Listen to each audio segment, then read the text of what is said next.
صحابہ کے ساتھ قرآن کا وعدہ ہے، کلم وعد اللہ الحسنہ، یہ سارے جنتی ہیں، یہ سارے ان کو عذاب نہیں ہوگا۔ حضرت سعد قبر میں گئے ہیں رضی اللہ عنہ، اللہ کے نبی فرماتے ہیں ان کو قبر نے دبایا ہے، حضور پریشان ہوئے ہیں، دعا فرمائی ہے، قبر کھل گئی ہے۔ جب وعدہ ہے تو پھر اس صحابی کو تکلیف کیوں ہو رہی ہے؟ دو باتیں اب سمجھو۔ پہلی بات یہ ہے، سب سے پہلی بات، حضرت سعد کو دبایا، نمبر ایک، یہ عذاب نہیں تھا۔ کیوں؟ عذاب کہتے ہیں اعلام الحی علی سبیل الحوان۔ نمبر ایک، اعلام تکلیف ہو۔ نمبر دو، جس کو تکلیف دی جائے اس میں حیات ہو۔ نمبر تین، اس کو مقصود ذلیل کرنا ہو، اسے عذاب کہتے ہیں۔ حضرت سعد تو صحابی ہیں، ہمارا عقیدہ ہے اللہ موت کے بعد عام مومن کو بھی عذاب نہیں دیتے، کیونکہ قرآن کا وعدہ ہے یوم لا یخزی اللہ النبی والذین آمنوا معہ، اللہ نہ نبی کو رسوا کریں گے اور نہ ہی نبی پر ایمان لانے والے مومن کو رسوا کریں گے۔ کافر بدعمالیوں کی وجہ سے، کافر اپنے کفر کی وجہ سے جہنم میں جائے گا، مقصود عذاب ہوگا۔ مومن فاسق اگر بدعمالی کو جہنم میں جائے گا تو عذاب نہیں ہوگا بلکہ تزکیہ ہوگا۔ جنت پاک لوگوں کی جگہ ہے، یہ گناہ کر کے خود کو ناپاک کر چکا ہے، اللہ اس کو پاک کریں گے، کبھی اپنے کرم سے کہ مالک یوم الدین ہیں، قانون سے نہیں، کبھی پاک کریں گے کسی کی سفارش کی وجہ سے شفاعت قبول ہوتی ہے، اور کبھی پاک کریں گے اس کو جہنم میں بھیج کر تزکیہ ہوگا۔ عام مومن کو عذاب نہیں ہوتا تو صحابی کو عذاب کہاں سے ہونا ہے؟ عام مومن کو بھی اگر ہو اسے تزکیہ کہتے ہیں، عذاب نہیں کہتے۔ پہلی بات یہ، حضرت سعد کو قبر کے دو حصوں نے دبایا، یہ عذاب نہیں تھا، اس کو عذاب نہیں کہنا چاہیے۔ یہ بات سمجھ آ گئی؟ یہ مسئلہ حل ہوا کہ عذاب نہیں تھا۔ دوسرا مسئلہ کہ بھئی تکلیف تو تھی، سوال یہ ہے کہ اللہ تعالیٰ نے صحابہ کرام کے ساتھ وعدہ کیا کیا ہے؟ ایک ہے موت کے بعد حشر کی زندگی، ایک ہے حشر کے بعد کی زندگی۔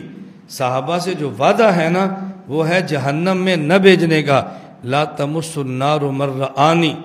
حضرت سعد کو قبر نے دبایا ہے لیکن یہ آگ نہیں تھی، یہ جہنم میں گئے نہیں ہیں۔ وعدہ ہے کہ صحابی جہنم میں جانا تو دور کی بات ہے، اس کو جہنم کی آگ چھوئے گی بھی نہیں، اور جو قبر کا تکلیف ہوتی ہے وہ دخول جنت دخول نار کی نہیں ہوتی، عرض نار کی ہوتی ہے۔ حضرت سعد کو اللہ نے جہنم میں بھیجا بھی نہیں ہے، اور جو قبر میں عرض نار ہوتا ہے حضرت سعد کو اس عرض نار سے بھی محفوظ رکھا ہے، عرض نار سے بھی محفوظ رکھا ہے۔ کسی آیت اور کسی حدیث میں نہیں ہے کہ صحابی کو قبر کی تکلیف نہیں ہوگی، جب اس معافی کا وعدہ ہی نہیں ہے۔ اب اگر دبا دیا تو اشکال کیا ہے؟ کیا اشکال ہے بھائی؟ اشکال کیا ہے؟ کلم وعد اللہ الحسنہ، تمام کے ساتھ جنت کا وعدہ ہے، کسی صحابی کو جہنم میں نہیں بھیجیں گے۔ کوئی ایک حدیث پیش کر دیں، کوئی ایک صحابی ایک سیکنڈ کے لیے بھی جہنم میں جائے، اب اعتراض ہوگا۔ وعدہ ہے جہنم میں نہ بھیجنے کا اور جہنم میں ساتھ کو بھیجا ہی نہیں، تو پھر اشکال کیا ہے؟ قبر میں تکلیف نہیں ہوگی اس کا تو وعدہ ہی نہیں ہے، پھر اگر ایک کو تکلیف ہو گئی تو اشکال کیا ہے؟ بات سمجھ آ گئی؟ میں نے آپ سے کہا نا فہم، بھئی اصل مسئلہ سمجھ آ جائے تو اشکال ختم ہو جائے گا نا۔ کوئی آیت کوئی حدیث آپ کے علم میں ہے تو آپ بتا دیں، ایسا کوئی مسئلہ نہیں ہے۔ یہ بات سمجھ آ گئی؟ ایک اور بات سمجھو، میں نے آپ سے کہا تھا یہ جو قبر کی زندگی ہے یہ کیا ہے؟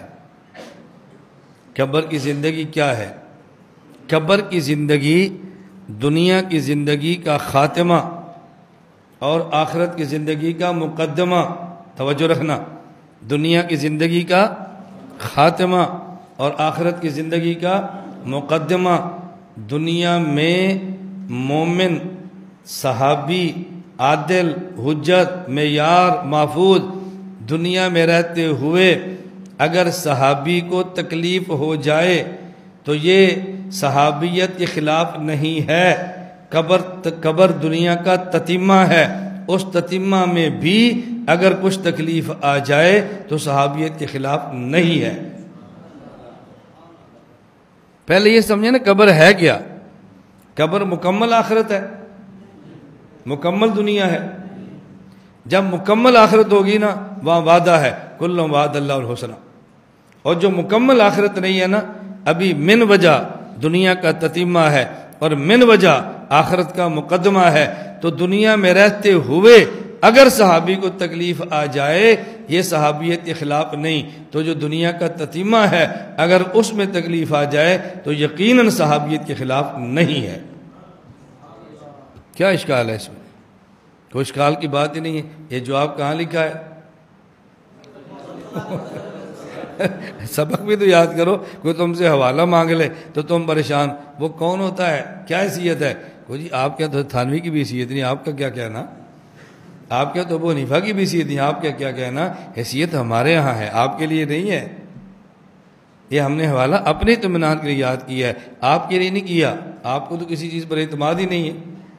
یہ میں ساری ساتھ جواب دیتا ہوں، الجھن نہ ہو۔ امام حنیفہ ہمارے بڑے ہیں، تمہارے نہیں ہیں، تم نہ بڑا سمجھو، کیا اشکال، ہمارے بڑے ہیں۔ یہ باتیں سمجھ آ گئی ہیں آپ کو؟